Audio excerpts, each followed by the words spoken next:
Danganronpa is a series.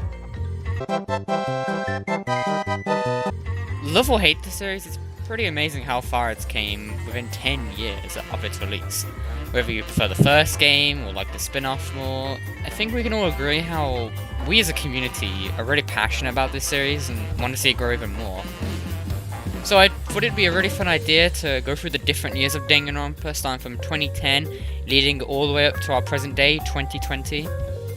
And see how far we have come as a community with all the high moments and all the low moments. So you ask, and so I shall answer! So first we have the release of the first game, Danganronpa Trivia Havoc, which released on November 25th, 2010. I'm sure that can't be right. Nothing really happened during this time, well, I mean, as expected since it's the very start of the series and releasing later within the year. However, it sold decently well.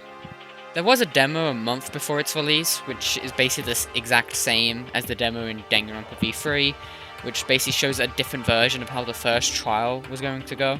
And of course, you all most likely know about Distrust and the Danganronpa during beta. However, I don't really want to talk too much on that, since I want to save that for another video.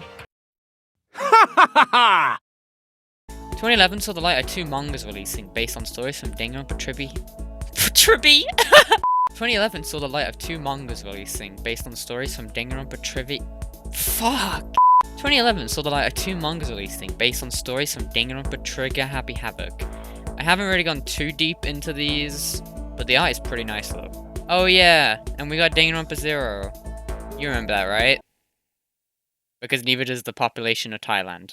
All jokes aside, from what I've seen and heard, it's pretty decently good. However, it's mostly known in the community for being forgotten or not remembered by a lot of people, and I'm currently not surprised since it had very little involvement outside of a cameo in the anime. Yippee-ki-yay! 2012 saw the release of Danganronpa 1, porting to iOS and Android? Why? We also saw the release of 2 completely new games on the phone titled Danganronpa Monokuma Strikes Back and Alter Ego. Definitely meant for fans of the series and not anybody starting out because it'd be really confusing. But hey, if you wanted to play Alter Ego, I'm sure you could just get a Chihiro sprite, zoom in really close to their face, and there you go. Same thing. However, the big guns were coming out for Danganronpa. Super Danganronpa 2 was announced in April of 2012 and later releasing in July that same year on the PSP.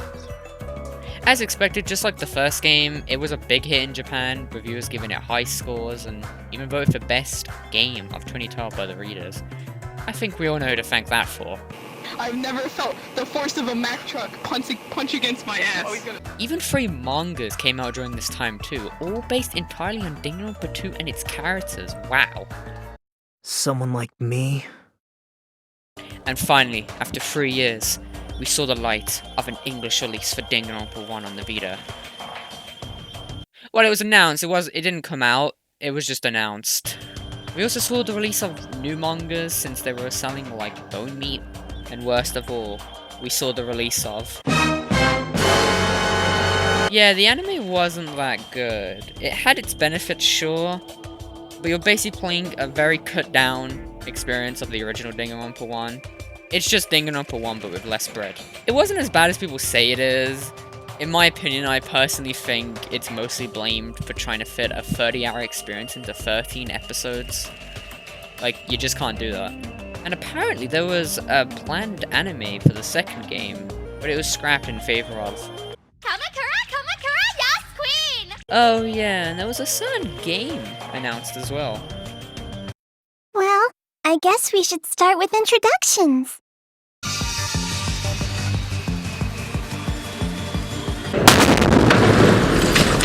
Now, I'm not saying I hate the game. I mean, my favorite Danganronpa characters from that game. What the heck? But oh boy, this game really is something. You either love it or you hate it. I feel like there's no in between. Desperados is known a lot in the community for being very controversial in regards of how far they take the topics.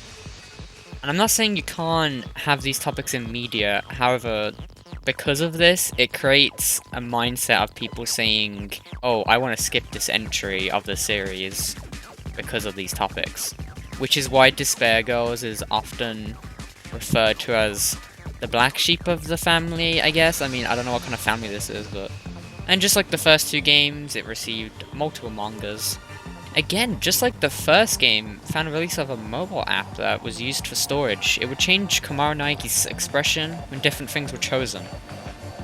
Are you kidding me? The big thing to happen this year was the Danganronpa 3 anime, which aired between July and September 2016. It even managed to create a spin-off manga called Danganronpa Guardian. During this year, we got Danganronpa 1 and 2 on Steam, which helped a lot to bring a lot more people into the series. Especially since the only way you could play it at that time was on the Vita. We got a VR game, and we all know what we want to do in VR with Danganronpa. Shit! In my personal opinion, 2016 was a really great year for Danganronpa, and I like to hold it in this subcategory of not shit years. And with Danganronpa V3 right around the corner, it seems like it only could go up, right? Did you break something, Kaede? And here we go, the perfect game. Well, say something nice. People hate this game. For me personally, it's my favorite Danganronpa game. I'm not gonna go too much into detail for that reason. And just like the other games, it was well received during the time of its release.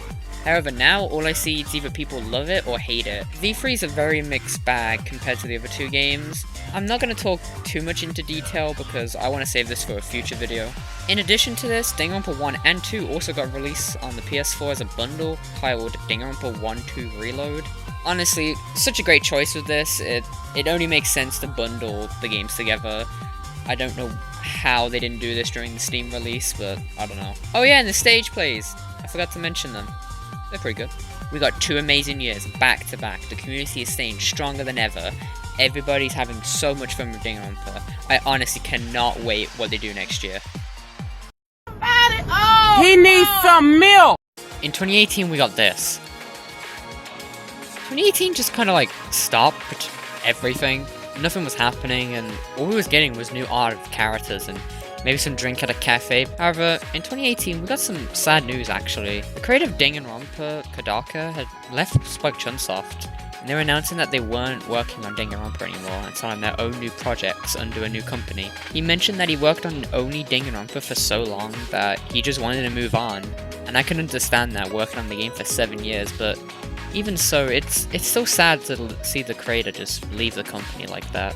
And I'm not saying he shouldn't, because I've seen his new projects and they look good. They look really interesting actually. And he's even on Twitter celebrating characters' birthdays or interacting with fans about the series. Even so, 2018 was a pretty sad year for Danganronpa. Nothing was really happening, and then the series creator just left. Really put a lot of people off the series, and I was noticing around this time more people leaving the community, leaving the series and moving on to different things. Which I can completely understand. It's just really sad to see. Smoking big doinks in Amish. Here you go. Take it. Yeah, basically nothing was happening in 2019. However, on December 20th, 2019, there was a job listing for working at Spike Chunsoft, and it was to work on an action-adventure game for the PS4 and PC, and one of the requirements was to like Danganronpa.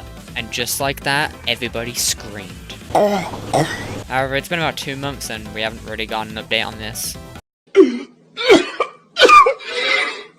However, it was confirmed that they're actually working on a project for the 10-year anniversary of Danganronpa this November. What it could be, well, nobody knows. A lot of people are hoping for a new game, so am I, and with the recent job listing, I wouldn't be surprised why people would think that.